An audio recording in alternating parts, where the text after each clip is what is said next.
Bienvenue dans ce diaporama sur l'ingénierie de formation. Dans le cadre du Master en gestion des systèmes éducatifs, chaque étudiant est appelé à réaliser un projet professionnel qui consiste à concevoir, à réaliser et à évaluer une activité de formation en faveur d'un groupe de chefs d'établissement scolaire ou de gestionnaires d'autres niveaux du système éducatif. Ce diaporama vise à soutenir les étudiants dans la réalisation de ce projet professionnel. Il a été adapté à partir du document intitulé « Ingénierie de formation » développé par Sylvain Vaccarès de l'Université de Rennes. Cette présentation contient une trame sonore et exige une bonne connexion Internet.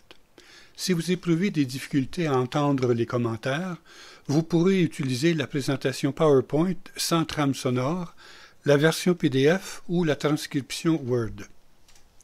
Certaines des diapositives contiennent beaucoup d'informations et gagneraient à être écoutées ou lues à plusieurs reprises. Vous pouvez utiliser les commandes au bas de l'écran pour revoir le contenu de chaque diapositive avant de passer à la suivante. Ce diaporama constitue une introduction à l'ingénierie de formation. Il contient des connaissances indispensables, mais n'a pas pour objectif l'acquisition des compétences correspondantes. Celles-ci seront traitées dans des activités subséquentes entourant la réalisation du projet professionnel. Ce module visera les objectifs suivants. Présenter les différentes étapes de l'ingénierie de formation, présenter les critères de structuration et d'organisation d'un cours, présenter les principes de la démarche de découpage d'un cours en unités d'enseignement et enfin présenter les principes de création d'activités de formation efficaces. Dans ce diaporama, nous explorerons d'abord les différentes étapes d'un projet d'ingénierie de formation. Nous rappellerons ensuite le processus qui permet de passer des besoins exprimés aux objectifs pédagogiques. Nous verrons quels sont les principaux déterminants dans le choix d'une stratégie pédagogique. Nous détaillerons ensuite les règles de découpage d'un cours. Et enfin, nous mettrons en lumière les principes favorisant la conception d'activités de formation et d'écran efficaces du point de vue de l'apprentissage. Commençons d'abord par un survol du processus d'ingénierie de formation. Chacune des étapes sera reprise par la suite de manière plus approfondie. Notons qu'à peu de choses près, ce processus s'applique à la fois aux activités de formation en ligne et à celles conçues dans des environnements plus traditionnels. Le processus linéaire présenté ici doit être appliqué avec beaucoup de flexibilité, car des ajustements constants doivent pouvoir être apportés pendant l'élaboration de l'activité de formation. Passons maintenant au survol des différentes étapes du processus d'ingénierie de formation. Toute formation doit être conçue en fonction du contexte et des besoins de formation ou adaptée à ces réalités. Certaines connaissances peuvent être transmises sous un mode générique, mais dès que l'on souhaite favoriser l'acquisition de compétences, les particularités de la situation doivent être prises en compte.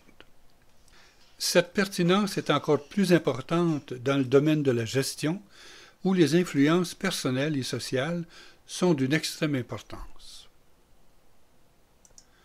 Sur la base des besoins de formation, des objectifs pédagogiques sont définis.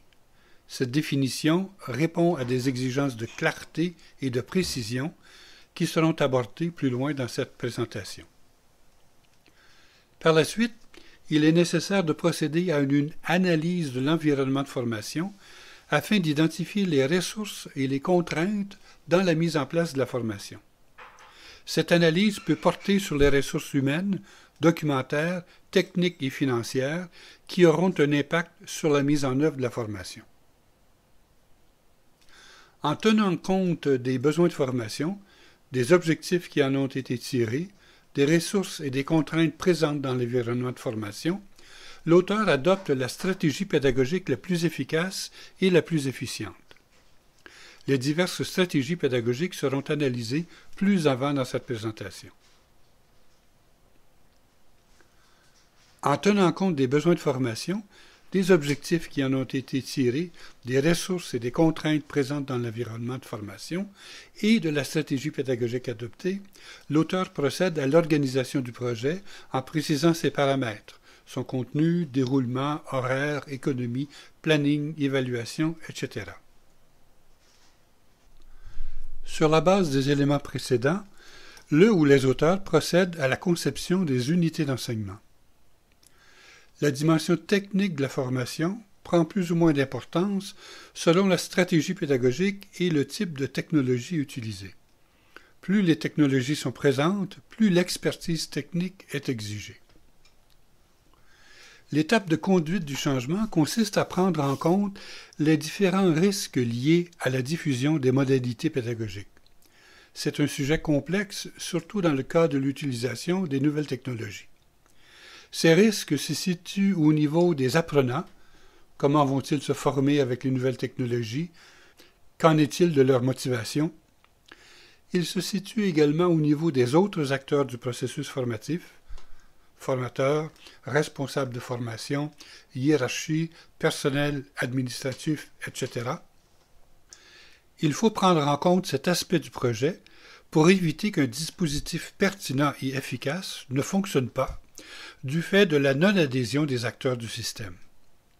Dans le domaine de la gestion de l'éducation, il faut porter une attention particulière à l'insertion des nouvelles compétences acquises par les étudiants dans le fonctionnement global du système éducatif. Tous les éléments sont maintenant en place pour amorcer l'élaboration du matériel de formation. Dans le cas des nouvelles technologies, il faut souvent faire appel à des spécialistes ou à des techniciens pour élaborer les modules en ligne. Nous verrons plus tard les pratiques à privilégier dans l'élaboration du matériel. Lorsque c'est possible, il est préférable de réaliser une étape d'expérimentation afin de valider le contenu et la démarche de formation. L'expérimentation auprès d'un groupe pilote permet de réajuster la formation afin d'atteindre les objectifs visés. En général, l'expérimentation est suivie de la généralisation de la formation à l'ensemble de la clientèle à former. Dans le cas du GSE, cette généralisation ne sera pas incluse dans le projet professionnel. Il faut distinguer ici plusieurs niveaux d'évaluation.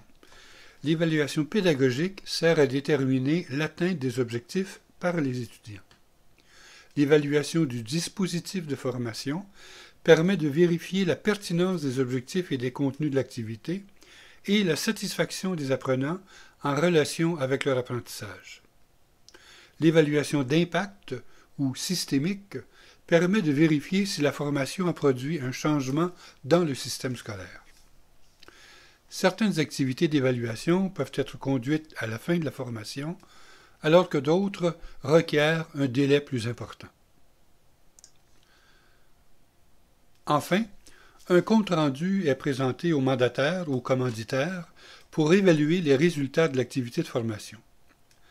Dans le cas du GSE, le mémoire servira de compte-rendu.